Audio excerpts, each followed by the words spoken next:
France 24 rapporte qu'Alassane Draman Ouattara vient de publier littéralement un message d'allégeance, de soumission absolue. Un message rampant. Et Alassane Ouattara est un rampolâtre. Alassane Ouattara se couche devant Donald Trump. Demande à Donald Trump littéralement de marcher sur lui comme s'il était un tapis. Alassane Ouattara vient de briller par un aplaventrisme extraordinaire. Rick, avec Donald Trump, Alassane Ouattara est même presque tombé amoureux de Trump. C'est comme s'il voulait, avec Trump maintenant, imaginer un mariage Woubi. C'est juste incroyable. Écoutez le reportage. Les affaires étrangères ivoiriens. Ouattara dit se réjouir du retour de Trump. Il entend, je cite, poursuivre le raffermissement des liens historiques d'amitié et de coopération avec les États-Unis, sans oublier le partenariat stratégique entre Abidjan et Washington. Julia Guggenheim sur place. Écoutez. Sur le plan officiel, le chef de l'État, Alassane Ouattara, a dès ce mercredi félicité chaleureusement le nouveau président élu américain. Le ministre des Affaires étrangères ivoirien a également commenté cette élection, affirmant que la Côte d'Ivoire avait des relations confiantes avec les États-Unis et qu'il ne voyait pas pourquoi cela changerait. Il a également exprimé son souhait d'intensifier la relation avec les États-Unis. Alors, il faut se rappeler que lors de son précédent mandat, Donald Trump n'avait pas présenté beaucoup d'intérêt pour le continent africain et voire même ce qu'on pourrait qualifier de mépris. Il n'avait organisé aucun déplacement sur le continent et on se rappelle de ses propos tenus en 2018 où il avait qualifié Haïti et les pays africains de pays de merde. Alors certains observateurs craignent que l'aide au développement ou la relation commerciale avec les États-Unis pâtissent de l'arrivée de Donald Trump, notamment à cause de sa politique d'America First, l'Amérique d'abord. Les relations commerciales entre Abidjan et Washington s'étaient pourtant intensifiées ces dernières années, notamment avec l'ouverture d'un bureau commercial ici à Abidjan. Alors sur le plan sécuritaire également, les relations se sont renforcées. Le commandement américain pour l'Afrique avait annoncé le décaissement de 65 millions de dollars pour lutter contre le terrorisme et sécuriser les frontières ivoiriennes. Les États-Unis, qui se sont retirés l'année dernière du Niger, envisagent de redéployer une partie de leurs troupes en Côte d'Ivoire. La création d'une base militaire aurait été discutée entre les autorités des deux pays, mais n'a encore pour le moment jamais été confirmée. Donc, vous avez bien entendu. Vous avez entendu le reportage?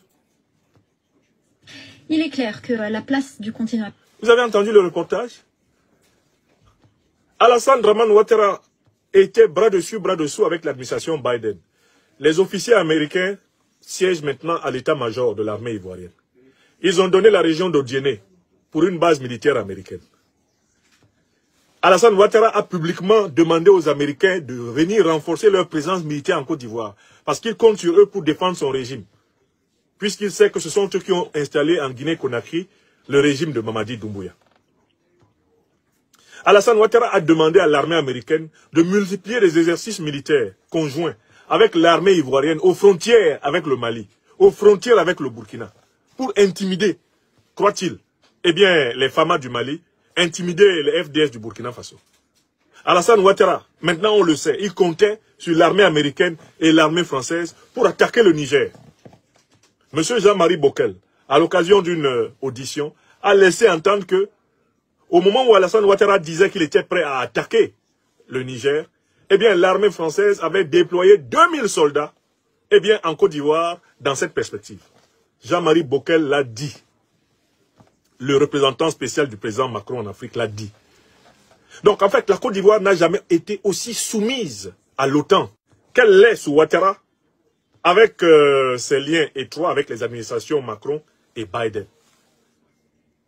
Tout le temps de la campagne, Alassane Ouattara a marqué sa préférence pour Kamala Harris, pour Joe Biden, de la même façon que le président Macron et la quasi-totalité des dirigeants européens.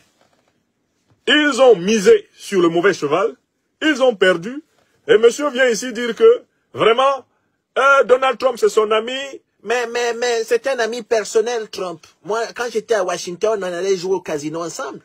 Non, ne vous inquiétez pas, faites-moi confiance. Il s'est mis à mentir à Abidjan. Il s'est mis à mentir à Abidjan. Mentir. Et il commence toujours par mentir à ses propres collaborateurs. Même sa propre femme même ne sait plus distinguer quand il dit la vérité et quand il ment. Tellement il ment naturellement.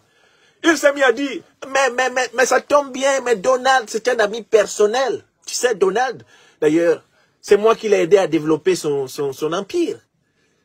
Donald, ses affaires ne marchaient pas, il est venu me voir à mon bureau à Washington. C'est moi qui lui ai donné des instructions. Sinon, d'ailleurs, tout le business Trump n'allait pas tenir. Non. Donald, c'est un petit à moi. Quand il me voit, il m'appelle grand frère Alassane. En anglais, il m'appelle grand frère.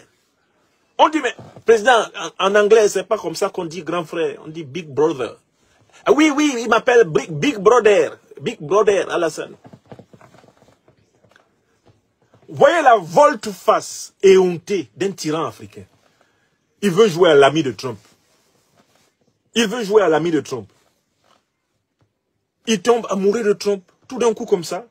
Coup de foudre. Ouattara amoureux de Trump. Il ne parle plus de Kamala Harris.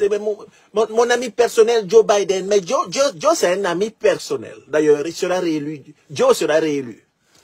Comme ça, vous aurez la preuve que moi, je peux être président jusqu'à 150 ans en Côte d'Ivoire. Donc, Alassane Dramane Ouattara, c'est vraiment la honte incarnée. Parce qu'en fait, il a misé entièrement sur le candidat démocrate, Joe Biden. Joe est tombé. Il a misé sur Kamala Harris. Kamala est tombée. La plupart des dirigeants de l'Union européenne, dont le président Macron avait misé sur Biden, Biden est tombé, ont misé sur Kamala Harris. Kamala Harris est tombée. Et aujourd'hui, ils veulent donner l'impression qu'ils ont toujours été les amis de Trump. Mais Trump les connaît tous. Et Alassane Dramane Ouattara fait comme s'il ne se rend pas compte que la politique que Trump veut mener ne sera pas en tout point celle de Biden. Par exemple, Trump ne veut plus de la poursuite de la guerre russo-ukrainienne. Il n'en veut plus. Il ne veut plus engager les armées américaines dans des batailles militaires, là maintenant dans le monde.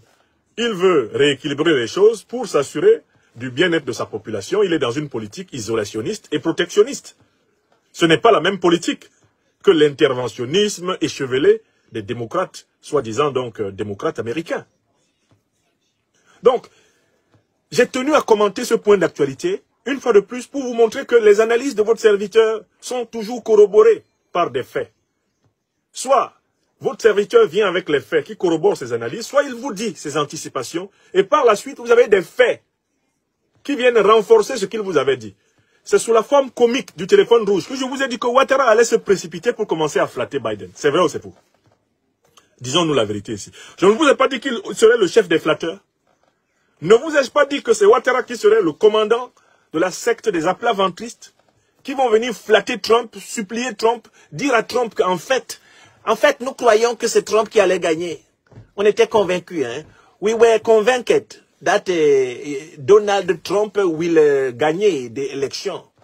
Mais we were convinced, but we have not dire ça publicly. Dans son anglais transparent. Ah, nous étions convaincus que c'est Donald qui allait gagner, mais on ne pouvait pas dire ça publiquement. Just because we don't want to enerve. We don't want to enerve Joe Biden, Sleepy Joe. Voilà son anglais là qu'il parle comme ça. Quand on lui donne la parole. And we don't want the blood to be verse. We don't want the blood to be verse. Hein? Alassane Ouattara, il dit qu'il a fait des études aux États-Unis. Il ne peut même pas remplacer le verbe verser en français par tout trop en anglais. Il n'a jamais utilisé tout trop. Trop something. T-H-R-O-W là. Que nous on a étudié en 6e. Ouattara Dramane. Quelle tête dure. Et on comprend. On comprend rétrospectivement ces blocages mentaux. C'était un monomane intellectuel. Il connaît 2 ou 3 choses, bon, il les connaît bien, c'est tout. Aucune curiosité véritable pour la diversité et la richesse de la connaissance de ce monde. Pas de culture générale. Toujours en train... 3%, 4%, 20%, une mentalité de comptoir, un esprit qui fétichise les chiffres. Un esprit quantitativiste. Alassane Ouattara, il est sous le pouvoir du règne de la quantité. C'est un démon compteur. Démon compteur.